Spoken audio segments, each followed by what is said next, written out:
Hello friends, everyone's favorite death doula Casey here with more death education for you. A few videos back I talked about terminal agitation and what that looks like when a client is just overall agitated within the last few days of life, just uncomfortable and agitated. I want to give you an example of that. I had a client who had a tracheostomy, which is a hole with an apparatus to help him breathe.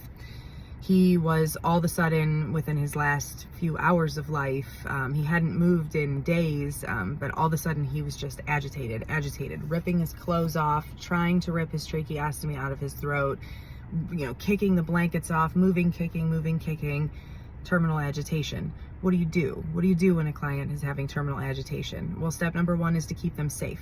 So step number one is to make sure that he's not going to bang his head on anything. Put pillows next to the side rails if you have to.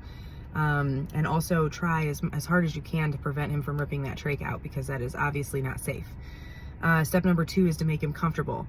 Once you can assure that the situation is safe, make him comfortable. If he wants his clothes off, if he wants his blankets off, let him be naked. Let him have his clothes off and his blanket off, because for whatever reason that's agitating him. Also, there's medications that can be given during this time to help cause just an overall calmness in the body. So once I've made sure that my client is safe, then we can look to medications to really help calm him down. What questions do you have for me?